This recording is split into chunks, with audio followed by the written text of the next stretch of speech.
मेरा नाम शाहिद चंगेजी है। जी महाराज, मैं आपसे एक प्रश्न पूछना चाहता हूँ, क्या राम जी ने ऐसा करा है जैसा आप कर रहे हैं? अरे राम जी के आदर्शों पे चल रहे हैं, आपको भी राम जी से आदर्शों के आदर्श राम जी से आपसे ज्यादा प्यार मैं राम जी से करता हूँ, लेकिन इसका मतलब ये नहीं है कि आप जबान करते हैं तो राम मंदिर के निर्माण के लिए सुनिए, राम मंदिर की अगर आप बात कर रहे हैं तो राम मंदिर के लिए राजा मान सिंह उन्होंने अकबर के किले में तो बनवा लिया मंदिर, ये क्यों नहीं बनवा लिया? उनकी जो रानी थी अकबर का किला, रानी जोताबाई, तो भारत की धरती में नहीं सुनिए, रानी जोताबाई उस टाइम पे अकबर की महारानी हुआ करती थी। उन्हें ध्यान नहीं आया राम जन्मभूमि का? आपको ध्यान आ रहा है, उनको ध्यान नहीं आया कि मैं राम मंदिर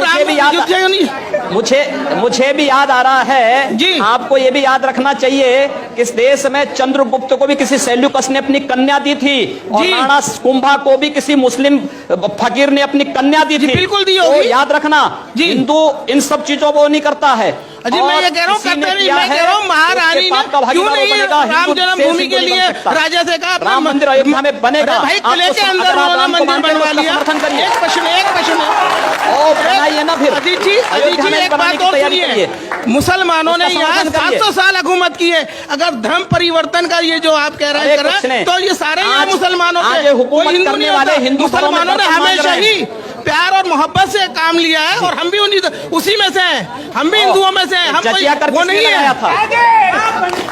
ये जजिया कर किसने लगाया था?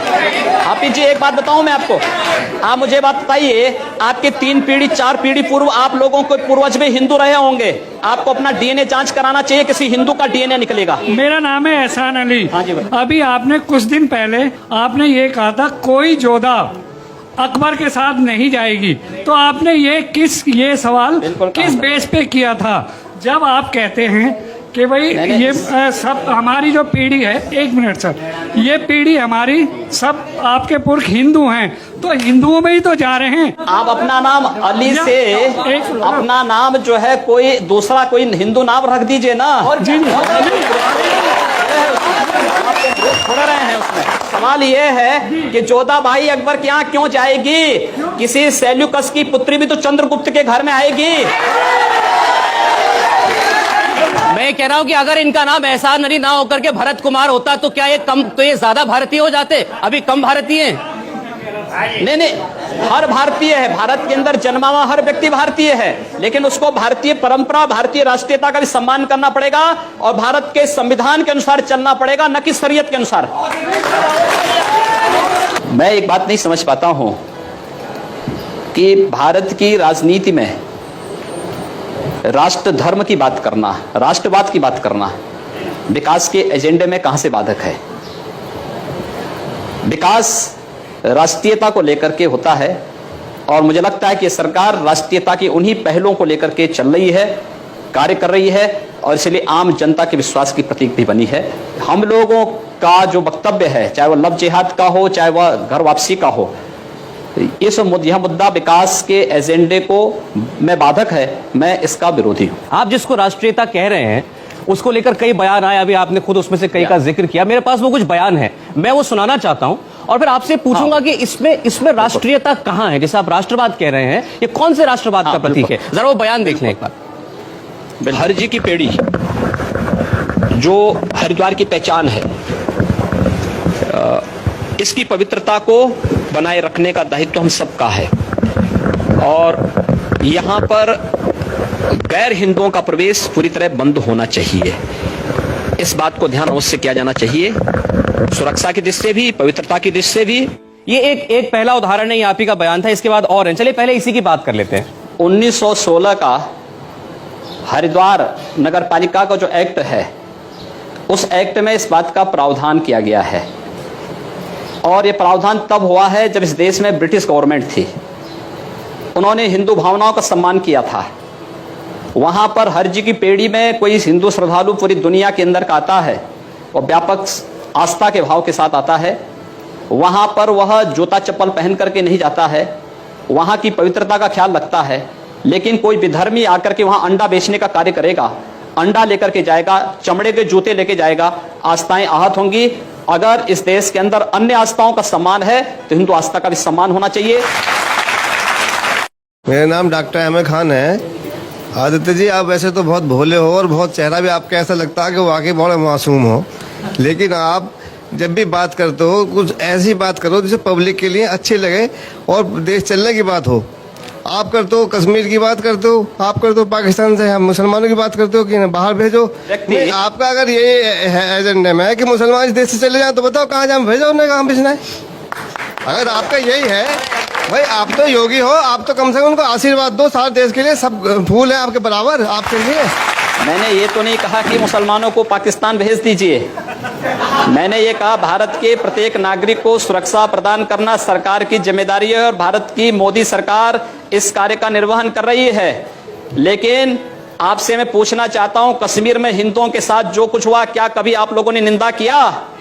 क्या अपने जुमे की नमाज में इन बातों को आप लोगों ने कभी खंडन किया कि कश्मीर के हिंदुओं पर जो अत्याचार हुआ है उसका निंदा करते हैं? मेरी आपत्ति है, आपने आपने भी कहा, मेरी आपत्ति है। अभी आपने कहा आप लोगों ने इससे क्या तात्पर्य है? क्यों नहीं खंडन किया इन्होंने? नहीं, इससे क्या तात्पर्य है? इन सब से जो ये प्रश्न पूछ रहे हैं, इन सब से मेरा तात्पर्य है कि इन लोगों ने आखिर इस बात का खंडन कभी क्यों नहीं किया कि कश्मीर में जो कुछ हिंदुओं के साथ हुआ वो गलत हुआ है? खंडन करें ये लोग भी उसका। ऐसे लोगों को कंडम किया जाना चाहिए जो देश के अंदर जाति और मजहब के आधार पर भावनाएं भड़का करके समाज को बांट रहे हैं और देश को कमजोर कर रहे हैं। मैं आपके चरणों में पहले तो कोटि कोटि नमन करता हूं। सर, मैं आपसे सिर्फ ये पूछना चाहता हूं, आपकी सरकार जो आई थी वो पाकिस्तान का एक मारे, अगर उसने हमारा इंडिया का एक मारा हम उनके 100 मारेंगे। जिस दिन से सरकार बनी है उस दिन से कश्मीर में डेली पंगे हो रहे हैं। चीन हमें डांट रहा है, क्या ना श्रीलंका हमें डांट रहा है। दूसरी बात, पहलू जो हमारे सवाल का ये है कि आप अभी कह रहे हैं जो संप्रदाय के लोगों ने जेल भेजना चाहिए, तो सबसे पहले आपको जाना चाहिए।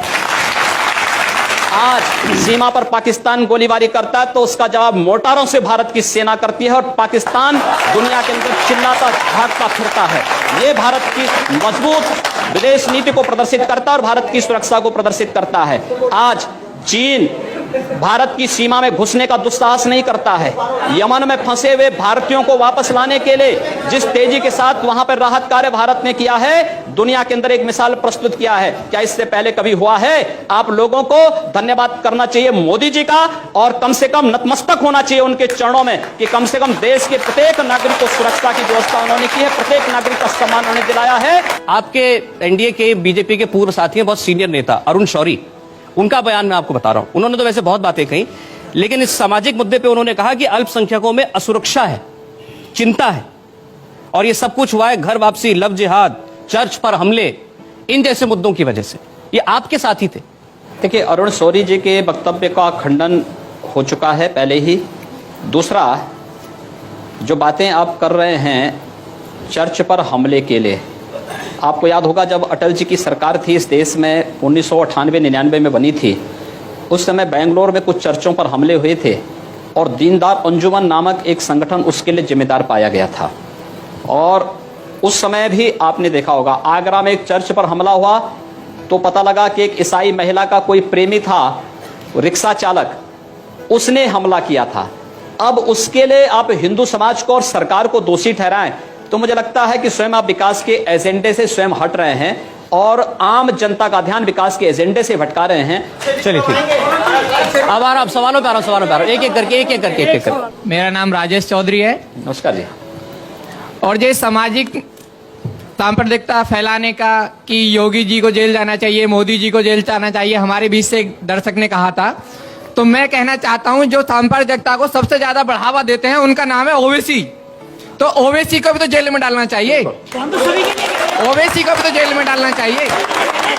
आपको जो है इन्होंने जो बात कही है, मुझे लगता है कि इस प्रकार के जिहादी उन्मादियों का नाम ही लेना अपने आप में पाप है, इसलिए इन पापों का नाम मत लीजिए, जाने दीजिए, इसको छोड़ दीजिए।